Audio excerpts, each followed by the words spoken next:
Just preparing.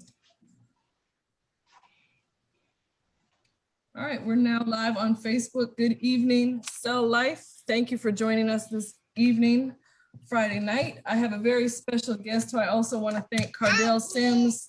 Thank you so much for joining us, Mr. Sims. He's an author and founder of Visionary Hustler. He's served time himself. I'm going to cover this little girl's mouth. He's really passionate about helping others on their reentry journey. So welcome to Cell Life. And if it's your first time joining us on Cell Life tonight, Cell Life is a concept created by a returning citizen, Michael Ceballos. Many of you know him, and he served a cumulative 28 years in the Texas Department of Criminal Justice.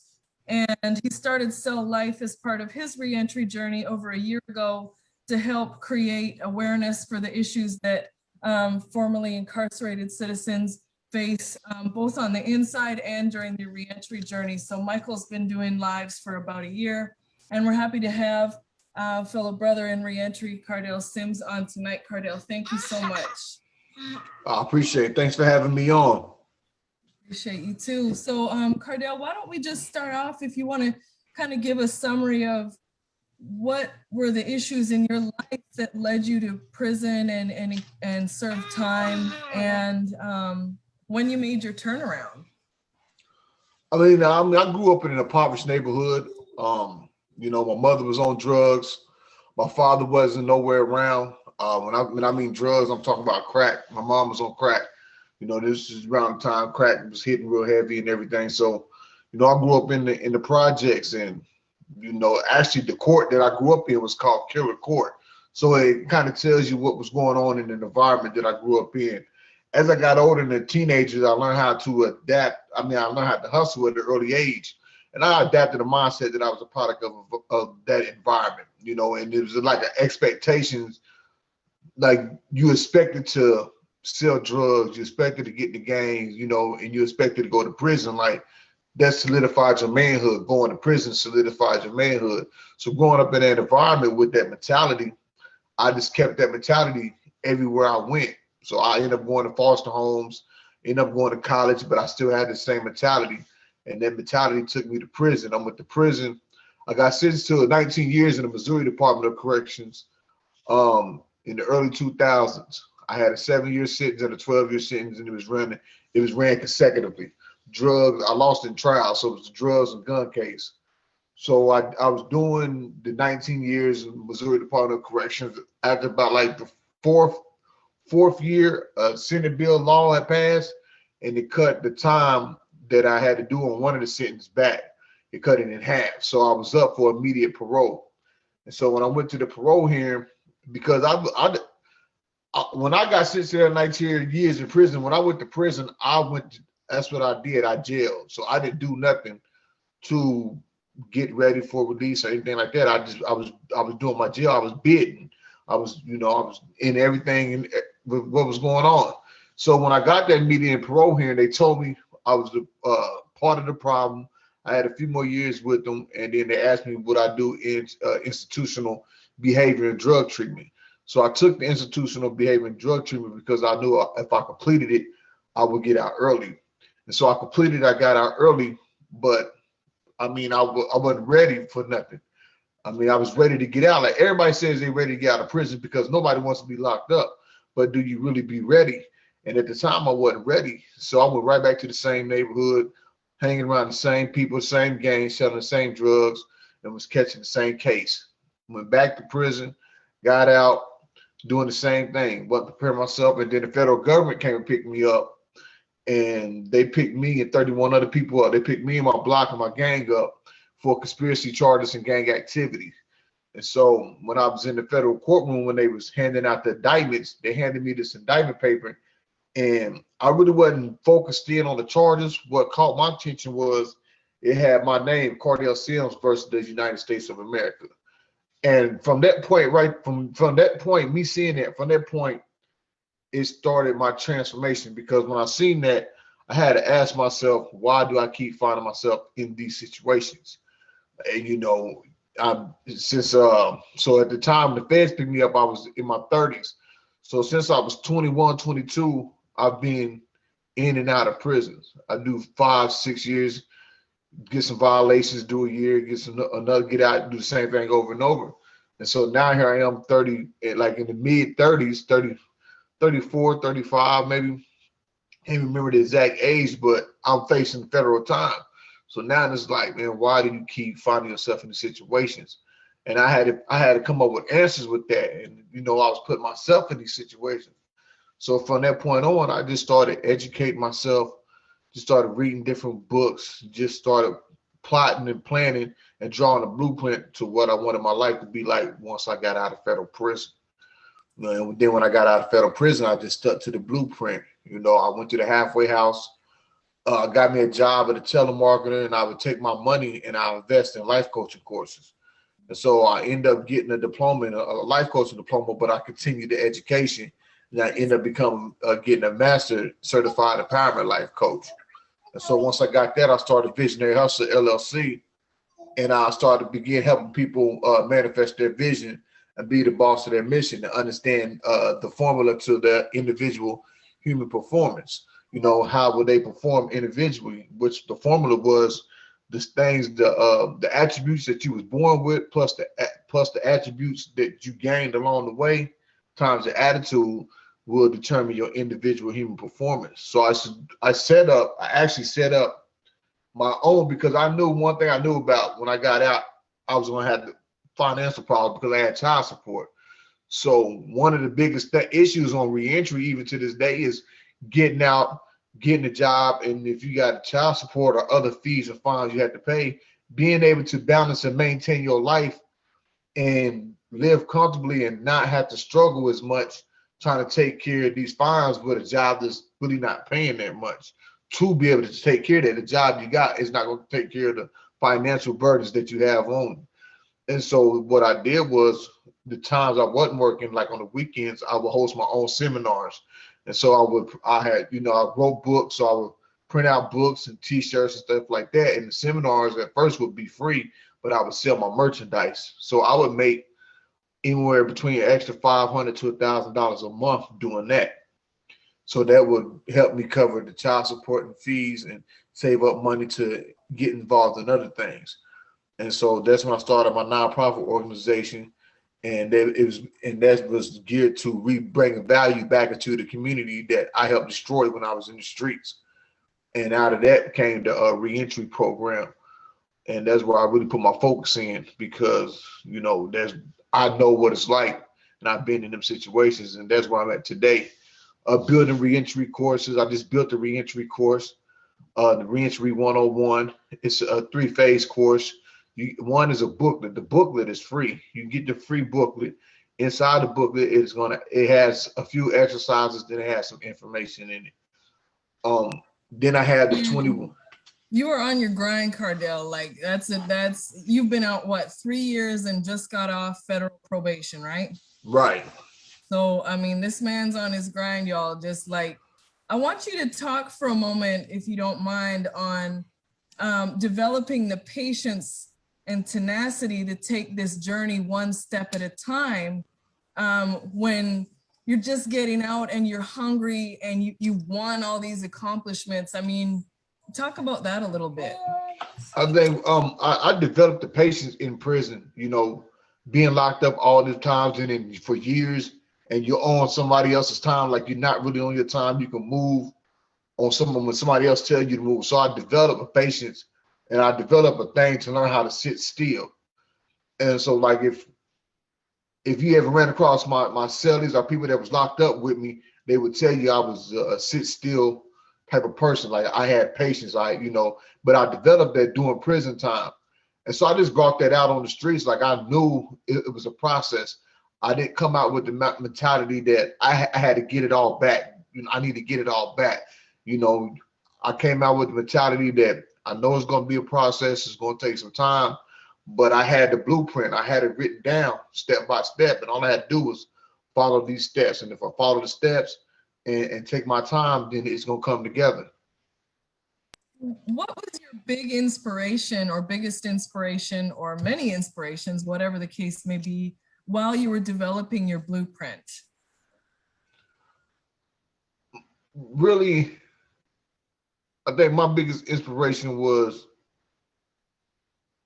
that, man, just the whole environment of I'm sitting here in prison again, and I know that I'm greater than the situation. Like when I was younger, when I went to prison the first time when I was younger, just getting in my 20s, I had a different mentality. But now I was going in at 30, like I was thinking a different way, and I was just like, I'm greater than this situation, and I have to prove not just to myself, but to other people that they're greater than the situation, and that by showing that I'm greater than this. So I was just inspired to get out and be able to put this, everything that I was formulating together, like the plans and the goals and ideas. That was my inspiration. Like that inspired me every day I woke up. That's what I was building. That was my inspiration. Like I got to get out here and do it right. And then, blueprints are great and everything, but it's not like you're making a building exactly. What kind of changes have you experienced along the way, and how have you adapted to things that maybe didn't go exactly as planned, or maybe they did? What's it been like? I mean, it's a mental it's a mental it's a it's a mental it's frustration. It's a lot of frustration because you know I had these blueprints, I had these goals, I had these plans, but what I didn't have was the obstacles that I was going to face trying to accomplish this, trying to put this together. Just just from the felon stigma, getting out, trying to find a job, and you hear so many no's, and that's the big thing that you have to deal with getting out. Was you was hearing no, no, doors shut in your face, and after like 3 or 4 no's, it started to get a little bit frustrating. Then after about 8 no's, 9 no's, it starts to get to the point where you almost like defeated. So what really helped me out was that I just had to keep telling myself, like, visionary hustle. Like that was my motto: visionary hustle, visionary hustle. And as long as I thought visionary hustle and kept visionary hustle in front, it kept me focused in on my purpose. It didn't help me get down. And like I said, once I got, even so, like the telemarketing job, like I had went through several interviews and got a lot of no's, and just this one guy just gave me a chance, and that's all I needed. But I went through a lot of no's, and trying to, how do you cope with the no's? That was the thing. The way I coped with it was I just went to the next person, went to the next job application, kept it moving, and at the same time still working on the blueprint. I'm working on the blueprint and trying to find a job at the same time. Then when I got the job, I'm working, and then I'm working on the blueprint, and that's what it consisted of every day. Yeah, keep plugging away at it. And if y'all are just joining us tonight, I'm talking with Mr. Cardell Sims. I hope it's hard with this child on my lap. Cardell Sims wrote his book, Inmate to Inspiration. Y'all can pick a copy up. At the end of the show, we'll have some links where you can get his book and get hooked up with in Reentry 101, his course and booklet. And Cardell, talk a little bit about like how changing your beliefs is part of this blueprint, because you talk about it in your book quite a bit. Changing and challenging your beliefs is one of the biggest things that you have to do. I mean, like I was talking about earlier, like I had this thing that I was a product of my environment. So not only did I have this, people that I was surrounding myself with have this same mentality. One of the persons, like I talked about in the book, as long as I kept that mentality that I was a product of my environment, that this is the life that was going to be the life for me. This is the life for me. I don't see nothing else. I was holding myself back. And I had a phone conversation with the guy that was on my case. He was number 1 on the case. I was number 2. We was right hands. And he was still locked up, and I had got out, and we was talking on the phone, and I have a whole new, totally different mentality now that I'm out than I had when I went in. So we're talking, and he still has that, that street mentality, and we talking, and well, I mean, he's on his way home, and I'm like, what you gonna do when you get out? And he's like, man, I'm gonna go out there and get it. I'm gonna get back to it. And I'm like, man, he's like, you know, this is all I know. I'm a product of this. This is the life. And I'm like, you really feel that you're a product? He's like, man, look, you know, I don't have no mama. You know what I'm saying? My pops are sick. You know, I'm getting out. I've been doing prison time since the 90s. You know, this is all I know. And I just told him, I said, man, you know, what helped me was it was people that grew up in the same type of environment that I grew up in. This what helped me break that thought. And I'm talking about some of them, their parents was on drugs. Some of them, mother was had died, or their father died. And they both parents was out in the streets and on drugs and everything. And they grew up just in the same environment. That they didn't resort to gang banging or any criminal activity. They stuck to school, got their education, they worked a job, and they worked their way up out of that situation. They never fell victim. They never became a product of that environment. And so once I started looking at that and I started counting how many people that I knew personally that grew up in the same environment that I grew up in and never took that route. And I'm just like, man, I'm truly not a product of my environment. That thought has been leading me to go to prison and hold me back. And so once I knew and see people that, you know what I'm saying, they showed me that I'm not a product of my environment, how to do it. And so that belief that I was a product of my environment, I had to challenge that. And I use that by faith. I always call it the belief, faith, and fruition. The belief is I was a product of my environment. But me looking back and seeing people that came from where I came from, it showed me that I wasn't. And that was the faith part. I had faith, and I know that I'm not a product of my environment. See, at first I thought I was a product of my environment, but now I know. And so I start moving, you know what I'm saying, in that aspect, moving that I'm not a product of my environment. And that's how I ended up challenging that belief. And that was a major belief for me to challenge. Because once I challenged that and seen that, then it was able for me to say, you know what? I've been shown and taught wrong a lot growing up. Like I said earlier, you know, in our environment, we are taught and seen that prison is cool. Prison solidifies your manhood. Like that's supposed to be part of the avenue you're supposed to take to becoming a man in the environments that I grew up in. And so once I started challenging them beliefs, I was able to see them type of things like that's wrong. And so I just start teaching people and talking to people about how you have to challenge them beliefs. Amen. And talk a little bit about the importance of having a mentor and somebody that's a step ahead of you or many steps ahead of you or both on your reentry journey, and how you picked mentors or how they came into your life.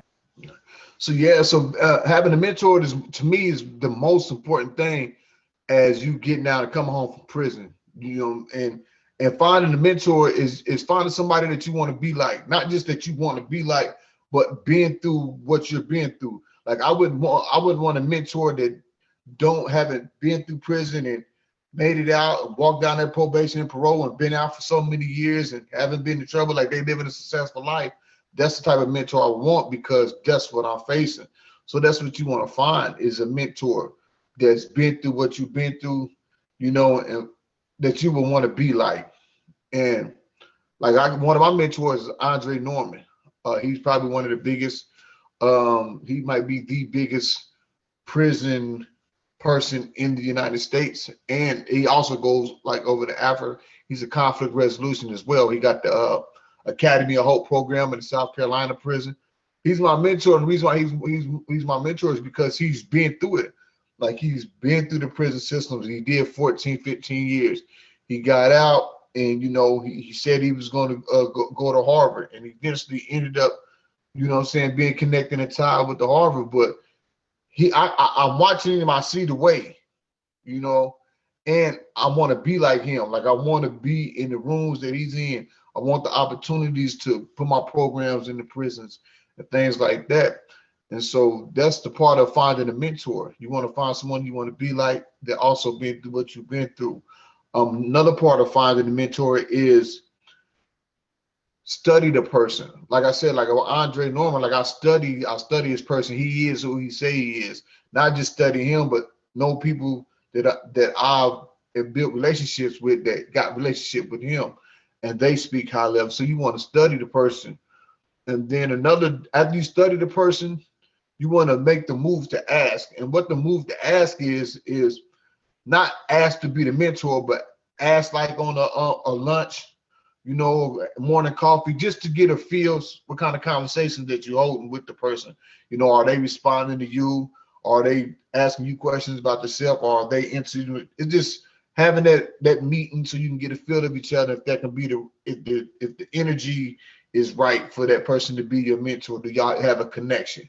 So, after you have that, the next step would be after the meeting to evaluate the fruit, evaluate how the meeting go, how the meeting went, and then if you feel like it went all right, then your next step would be, ask the person to be your mentor, do a follow-up. The follow-up is, ask them out for another cup of coffee or lunch. And once you do the follow-up, that's when you ask, would you be my mentor?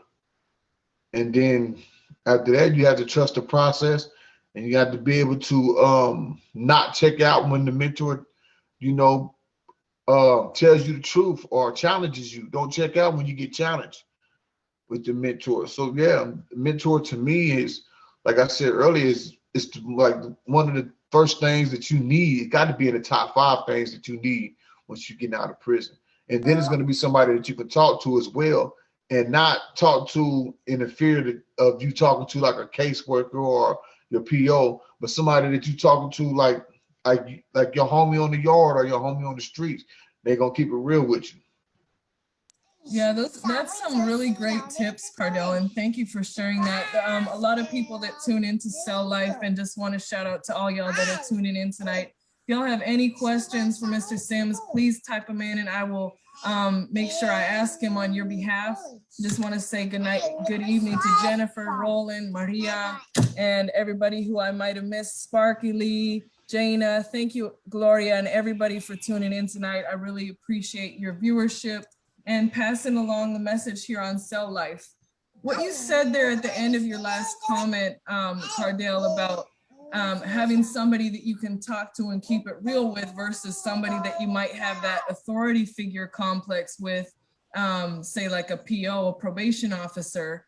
You talk a little bit in your book about helping others in that aspect of where you learn to see your PO as somebody that's like gonna help you to get to the next level. Talk a little bit about how you help others cultivate that relationship when they may have issues with authority figures. Yeah, and that goes back to challenge your beliefs as well. That's another one of the beliefs that you're gonna have to challenge, because me being a criminal and me being in that system, for 20 something years, I always had a relationship with my PO like that's my babysitter. I don't want to have no PO. They against me. So I would never, when I get out, I would end up being on absconder status within probably like 4 or 5 months because of my relationship with the PO. Like I just don't, man, I'm not trying to hear none of that about no PO. And so that's something that I had to to challenge. But what made it easy for me was once I started building expectations for myself. This is what I expect for myself. I came to realize that my expectations for myself and the stipulations that my PO had for me, they was about the same. Like I knew in order for me to not go back, in order for me to stick to the blueprint and be successful, I knew I couldn't be. I had to find a job. I needed to work. I got to have money. Got to bring income in. So that's part of your stipulation. You got to have a job. I had a curfew, which I didn't need to be out late at night. No, I mean, what am I doing out late at night? I'm not going to be in no clubs or hanging out on block, because all the times that I was out late at night, I was either in clubs, on the block, in shootouts, fights, or whatever. So the curfew, that didn't bother me because I didn't need to be out at past. My curfew was 10 o'clock. So after 10 o'clock, I was like, I was cool. I ain't got nothing to be doing out tonight anyway, this late. So that was part of expectation for myself. No drugs, no alcohol. That was expectations for myself. You know, so all the stipulations that don't hang around with felons, that's not doing nothing with themselves, that's hanging back on the block and stuff like that. That was already something that I expected for myself. I just had to break and that allowed me to break the mold that my PO was against me, or my PO is my babysitter. I don't need no PO watching over me. I'm grown. What I need with a girlfriend. That helped me break that mold, because I knew if I wanted to be successful, or if I wanted to walk that. Let me define success. When I say that, success is not just walking down your probation and parole.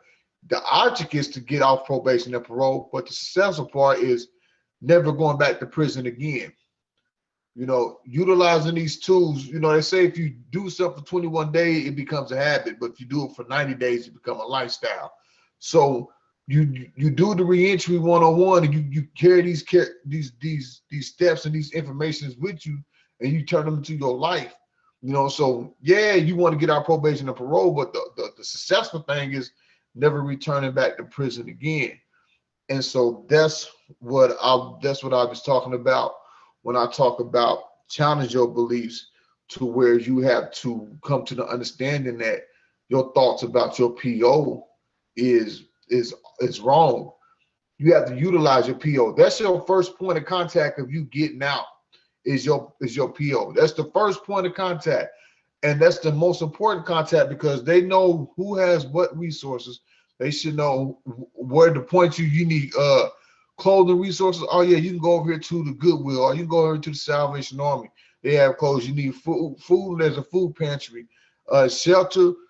There's a shelter. Like, they know the resources. Well, are you going in there with the intent on wanting the resources? Because sometimes if you don't ask, then you don't if you don't open your mouth, they may not know exactly what you're facing.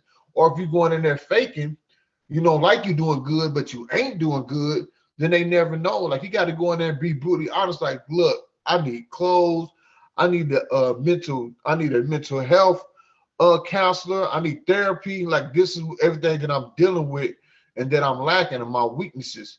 And this is what I need help with. And your PO should be able to point you to them directions. Mental health is such an interesting topic, and a special one in the field of reentry. Like, I have a client that just got out, and I know he has mental health issues, but like, what do you have to say, or what's on your heart, Cardell, about men and women that are in denial of their mental health issues entering society? I just tell them, man, I just say it's okay. It's okay to know that you have these problems. It's okay to get help. We are part of the stuff that, and this is part of the PICS, what everybody calling the PICS now, post incarceration syndrome. And it really starts prior to the incarceration of what you're going through in life. So prior to me being incarcerated, I was always taught another thing of being a man was being tough, showing no emotion, showing no weaknesses, not crying and stuff like that. So then you hold these images up, and whatever you're going through, you protect it with being hard. And then when you get in prison, it goes with the same way of everything that you're going through, you protect with being hard, And I did that my first prison bid, but my body reacted to that. I was going through a lot mentally, but I would put up protected with being hard, being tough. And I ended up getting alopecia from the nerves and the stress of that. So all my hair fell out, and it's never grown back ever since then, and yeah, so I think we have to break the stigma of going to therapy or getting the mental help that you need is a bad thing. We have to break the old stigma of, oh, he's crazy, or they crazy. Like, you don't want to be looked at as crazy. The reality is it's okay, because we go through a lot as far as being incarcerated.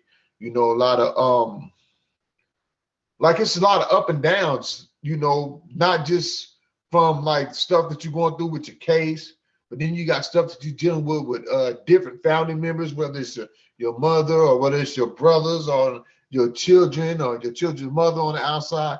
Now then you wrestling with the guards and the rules, and you wrestle with, and all that becomes an emotional roller coaster, trying to balance, and you don't know how to cope with it all.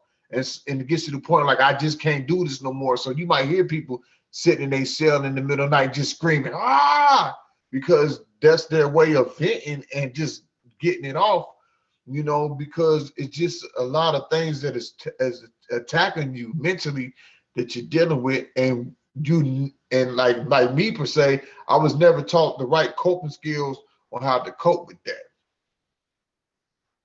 Yeah, big, that's big time. I can just like picture that image right there. It's all like maybe quiet and then just hearing people screaming. I want to just make this statement of one of our viewers, Blue Jay. Thanks for tuning in tonight. Says, I just learned the boundary term, self-property rights. It falls alongside self-care and healthy lifestyle. Yeah, how did you deal with boundaries when they were new to you, and how they helped you get to where you are now, Cardell? I learned about respecting boundaries, respect with boundaries. Everybody has, like me, like I had to set a boundary around myself, because what happened was I had valued the streets and everything so long that that's what my life consisted of: streets every day. Get up, sundown, sell crack, fight, shoot out, gang bang, use drugs, hang out on this corner all day, every day, 24/7. I mean, this is where it's at. Broad daylight. I mean, this is how it was. And so by doing that, I didn't really value myself. I put all of these things that was putting me in jeopardy. I didn't value my freedom. I didn't value myself. So once I started putting my value in my freedom and value in myself, once I was released, I had to put a boundary and say, okay, only certain people I'm going to be engaged with or be around me, because I have my best interest at hand now. And then I also have to set boundaries for myself from other things, Like I used to do music. I used to be in a rap game. I used to be a rapper before I went to the feds. Like I got a couple songs with some known rappers that was platinum selling artists at the time. So even like when I got out and with the music, like I had to put a boundary on the music. Like I can't get close to doing the music. Like I had to let the music go, Certain part of a big thing about setting boundaries is you're gonna have to figure out what you're gonna let go, what and who you're gonna let go. And that's where that boundary comes in. Like what part of everything about your old life that was not beneficial to you, that wasn't beneficial to you, you got to let it go. You got to put a boundary around it. I don't care if it's your mother, your brother. And that's what I talk about in the reentry. Like in terms, like you need to figure out what relationships are healthy and unhealthy. The type of relationship you have with a person, is it healthy and unhealthy? And those that are unhealthy, you need to set a boundary on that until you get yourself together, and then you able to communicate and see if that relationship can be turned around and can be worked to become healthy, or does it need to be completely let go? With me, I had to completely let go of a lot of people as far as having any type of relationship with them that I had before. Yeah, that's important. And letting go ain't always easy. It's be really painful, a really, really painful and difficult thing to do. Shifting into kind of where you're at now, Cardell, after plugging away and grinding at this blueprint for 3 years, and all the while you're working and on probation. Talk about like, what are your short-term visions for the moment with reentry, and what are your long-term visions? Right. So my short-term vision right now for reentry is getting the reentry 101 digital course, the master curriculum. Well, actually, I want the whole package, but right now we just doing the master curriculum. inside of all the prisons that I can. That got tablets and everything.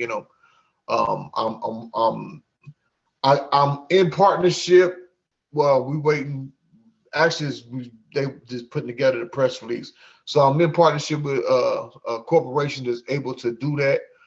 That's been pitching the master curriculum, Reentry 101 master curriculum to these prisons. Right now, we got like 5, 6 prisons that's on the board, and so we're going to keep pushing.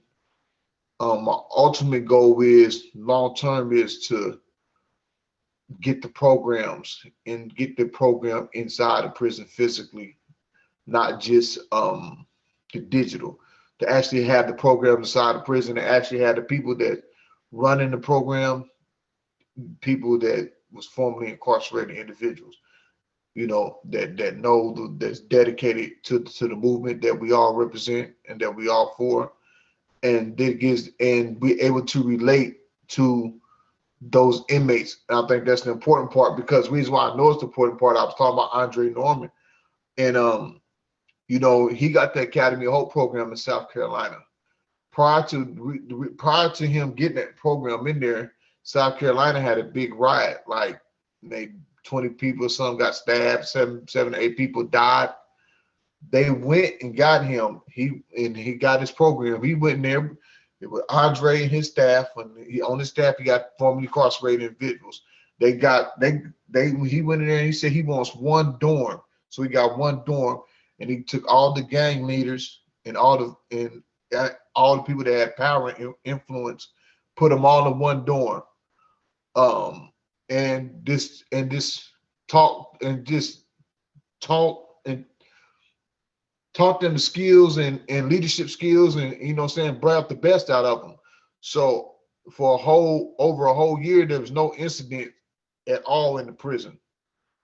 Once Andre got in there, for a whole year, no incidents. Then COVID hit and they had to back out of the prison.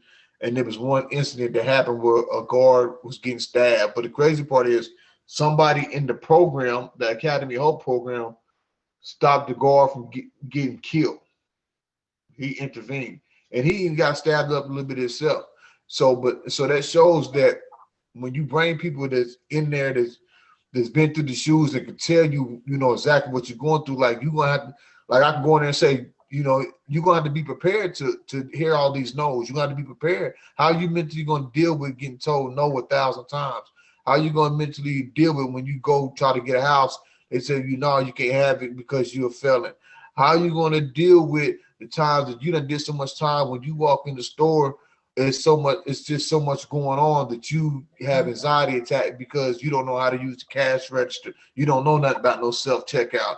You don't know nothing about, ordering off the screen at McDonald's. You just standing there. How are you going to be able to deal with this? Because these are the type of stuff that you're not going, like, you got to experience this. The only way you tests around every single little corner. It's just You're right.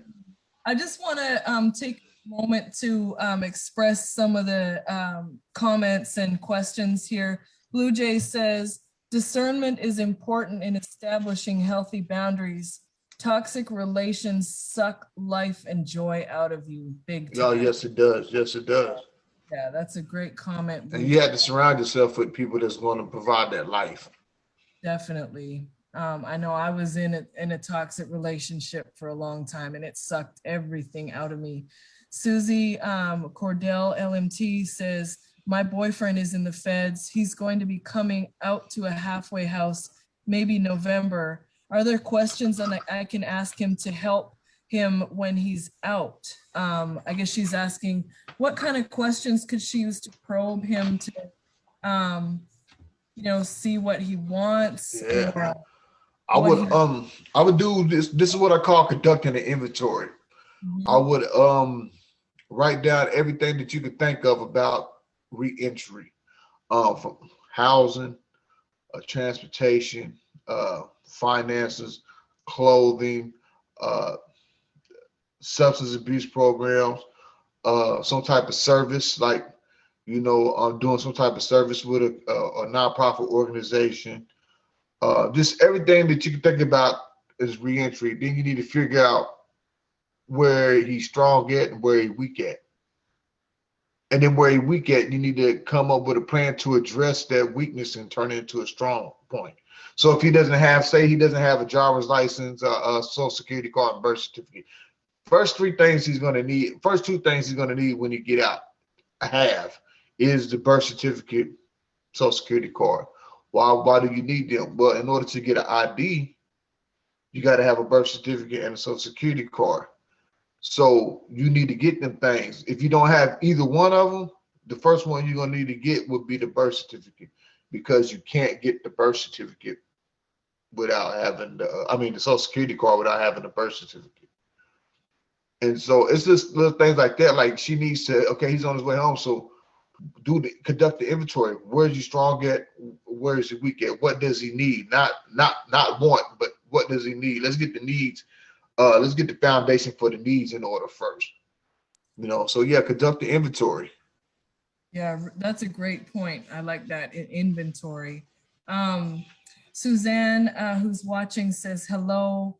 And Abby says that's awesome. And Susie said, okay, and thank you. So, and for any of y'all that are interested in connecting with Cardell, where can they find you on Facebook, Cardell? And if they want to get on your email address, if you want to pop that in the comments afterwards, however you want to do it.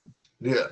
So yeah, you can find me on Facebook, Instagram. I am Cardell Sims. That's usually my handle. That's my tag. LinkedIn is Cardell Sims as well.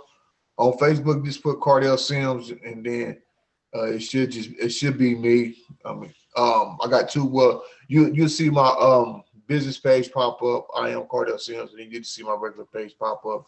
It doesn't matter. I usually share all the content on all the platforms anyway. Website cardellsims.com. And if you want to leave your email address to get on the email the email chain, you can type it in the comments and I can get it. That's really great. Blue Jay has one. Thank you for that, Cardell. Blue Jay has another comment. So the unreal expectations placed on you can make or break you after release. Communication and support is vital. What do you think about that? Oh yeah, that's why I say you have to be brutally honest. Like you got to know what as far as you getting out, what you're working with and what your expectations are. Like you can't come out with these high expectations. You don't have a plan, or you don't have a formula to get to it. I'm not going to say you can't get out and have high expectations, because the way the thing's set up now, you can come out and having the right product, being able to get in the streams, and just how technology is set up, you can become successful in whatever it is that you want to become successful in. If you take the time to learn it, to educate yourself, build the vision, have the right attitude, and put the hustle in it, then you're able to do that. I think a lot of times people just don't come out with no expectations. Like a lot of times I came out with no expectations at all, but to just go back to what I was doing. Like if you come out with a sense of expectation, a sense of pride, and you really want this, it's not going to be easy. But if you really want this and you surround yourself with communities, and because you can get on Facebook, you can get in communities outside on the streets. You surround yourself with these communities that's going to push you and help you grow and understand in the situation and position that you're in. You'll be able to do this. And once you start doing it consistently over and over, I ain't gonna say it becomes easier, but it's easy. And you sit back, like I'll be sitting back thinking like, man, I could have been doing this all this time. I could have been doing this a long time ago, because it's just so easy. And now technology is making it just easier to come out and do right. Like you can get access to mentors, because you can go to there's a lot of reentry groups on Facebook right now. You go in them groups, and I'm in a lot of them, and I know several people in there that are mentors. I'm a mentor. It's a lot of mentors. So you go in there, you come in these groups and get mentors. You can come in these groups and get the blueprint on how to write a book. Like it's a lot of people that you can see that's gotten out of prison and done some spectacular things.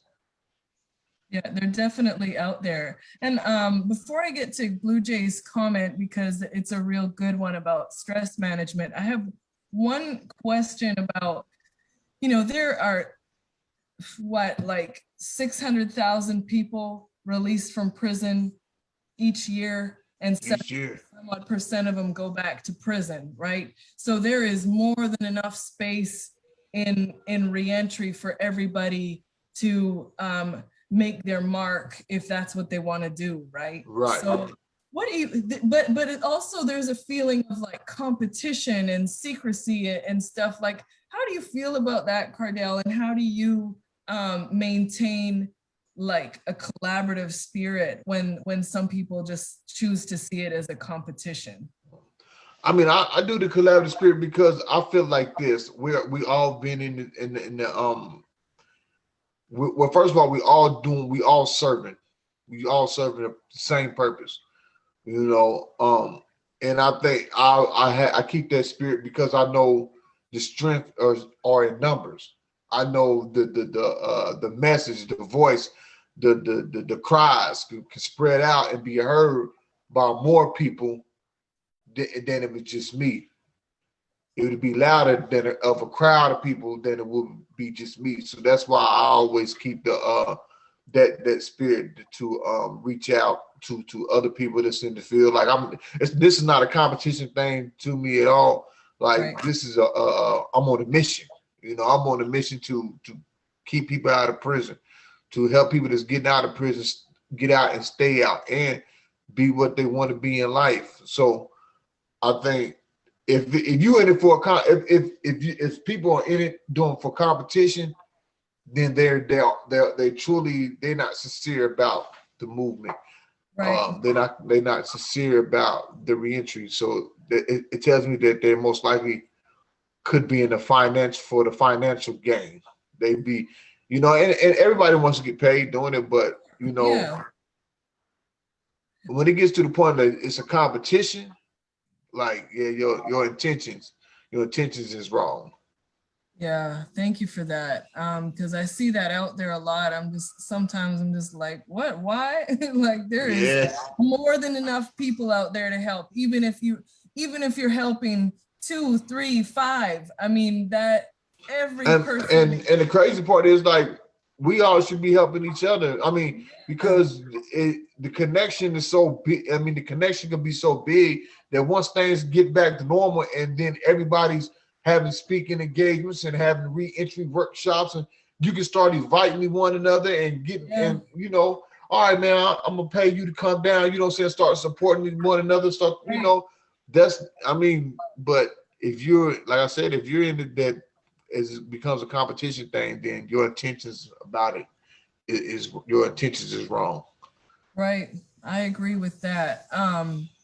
I just want to go through a few more comments here, and then I guess we've been on a minute here, so we'll kind of let everybody go to bed. I know it's late for me, and my baby fell asleep. Let me show y'all. This has happened a few times on Cell Life, y'all. Check that out. She's out.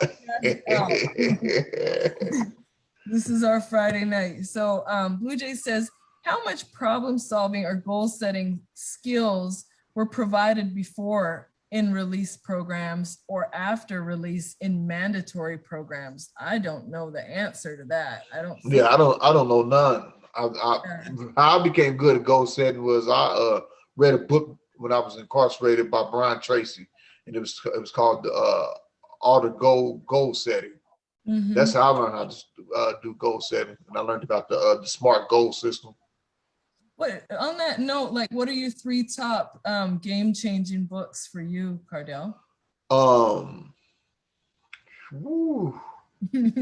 That's a lot of books to go through, I'm sure. Seed of the Soul by Gary Zukav. I seen the book on Oprah's. It was like he'd been on Oprah like 20 times about this book, so I was like, let me read this book. And then it talks about really intentions. As we were just talking about intentions, it talks about intentions and how your intentions will map out your karma. Okay. So that book there, I would have to say, Think and Grow Rich by Napoleon Hill. That's a beautiful one. I think the forward was written by Dennis Kimbrough. And then man, I read so many books. I don't know if I want to go business wise or just The Way of the Superior Man. Okay. The Way of the Superior Man. Like that's a like I've read that book about 4 times, and I still try to read at least 2 times a year. It's just that powerful, but it's just like you got to really sit down and take that You book get slowly. something out of it, something different out of it every single time. Yeah, get something different out of every single time. Love it. Another question, and thanks for those book recommendations. Suzanne asks, off topic, is there anything you can do to help someone in solitary for over 2 years now, not getting medical and so much wrong? Fine if you don't answer here. Whoa. That would be, that'd be something that she would have to get somebody who can get in there and get a hold of the warden or somebody in the officials inside the prison. Definitely in the medical staff. Suzanne, if you want to connect with me or Cardell personally, I can maybe give you some ideas just from the type of work that I do, and Cardell also from his experience. So we're here to help you. Please connect with us and we'll try to steer you in whatever direction we can.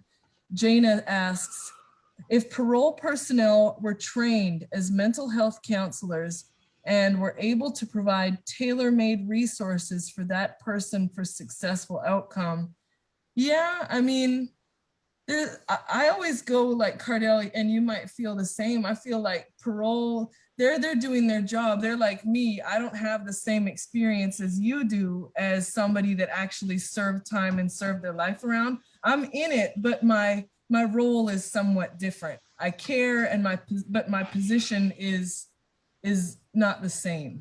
And then you can't expect the parole officer to be the mental health person as well. I think that'd be a conflict of interest, and I think I would, I would, and then that would be too much for the PO as well. Because sometimes I think we forget, as being on probation and parole, as being the person that's on. Sometimes that we forget that's just their job. It's not their job's not all day. You know, like they still have a life outside of being a PO. So I wouldn't want to be the PO and then be a mental health counselor. Like I think that you keep them separate, because the POs already have enough on their caseload as it is. I feel the same and agree with you there. I think like maybe some training and awareness as part of what they do, and they can maybe recognize it in somebody and refer them somewhere. But I agree, it can be an overload. So Cardell, I want to just take the moment to really thank you for all you've shared and all the work you're doing and grinding day in, day out to just, push this mission forward. How can people get on your email list? And if they have a loved one that they want to get the Reentry 101 for, please let us know. Okay. So you get on my email list. Everything is connected to my website. If you go to my website and go to the contact us page, just leave me a message, and then you'll get put on our email list. Just leave a message, say you want to get put on the email list. We'll get you on the email list. Also, if you go to my webpage, I have my books. I have 3 books on there right now, which is the Inmate to Inspiration, which is the book that Shaina showed earlier. And I got it right here. So we got the Inmate to Inspiration. Then we have I Can, I Will, I Do, I Am, which is an affirmation book, affirmations that I used while I was incarcerated. Then I have the keys to success: hustle, attitude, vision, and education. Them are on my website, cardellsims.com. Then I have my Reentry 101. So when you go to my website to the Reentry 101, it's going to give you an option to get a free course booklet. All you got to do is just click on the free course booklet, and it'll take you to get your free course booklet. If you have someone that's coming home or about to get out of prison, I do have an associate's Reentry 101 associate's course. And that course consists of not just a free course booklet, but it consists of 21 Reentry 101 videos that cover many different topics. It's not like a education. I mean, it's an educational video, but it's not like a course that you'll think while I'm sitting down, like I'm talking to you real, like I'm giving it to you honest, giving it to you raw, exactly how it's going to go, what you're going to be facing. And I'm giving you the solutions and answers and things and how to navigate certain situations and scenarios. It's 21 videos. I call it the 21 do's, don'ts, and tips of reentry. You can get them videos. Like, so if you say you got somebody you know that's coming out and you want to buy the videos, you go to my website, you can buy the videos, you get the package videos. That way they can be able to have the videos and be able to look at them. And then I got the master curriculum Reentry 101, which is the whole set. You get the course booklet, you get the videos, then you get the master curriculum, which is 5 workbooks. There's 10 chapters broke down to 5 workbooks. You got education and employment, you got life skills and health, you got relationships and resiliency, you got self-awareness and expectations. So you got 5 different workbooks about, I mean, like when I say workbooks, like these are, you got to go in here and like it's some work that you got to put in. Yeah. And so, yeah. And that's the Reentry 101, and you can find it on my website as well. Okay, cool. And then lastly, you have a program, if anyone wants to donate some money, it helps get your books into different jails and prisons. Is that on your website as well? Yes. So the sponsored books, like if you go to my website and you go to Cardell's books, it'll pop up to where you can sponsor books. It's the sponsorship program. Beginning of the year, I said I wanted to get 1,000 books inside of prisons. My inmate inspiration books inside of prison, physical copies. And so I started the sponsorship programs, and we had 500. We actually had 2 corporations do big sponsors this week, and now we have 500. So we halfway there, and I'm gonna keep pushing the sponsorship. So if you want to become a sponsor, just go to my website, cardellsims.com, and then go to Cardell's books, and it'll tell you how you can become a sponsor. Beautiful. And just on a last note, Blue Jay says, I love when my internet works on Friday night for Cell Life. Awesome host with an awesome guest. Thanks and be blessed. And I just want to once again thank you all for tuning in. And thank you all for tuning in. And for spreading this awareness with your loved ones and with your circles. We're here for you. If you have questions for either of us, please connect with us. I'm Shaina Bowe. Just like it is here on the screen, the spelling and Cardell is the same. Y'all can connect with us. And thank y'all so much for watching Cell Life on a Friday night. It's a pleasure being with you. All right. Thank you for having me. Thank you, Cardell. Good night. Good night.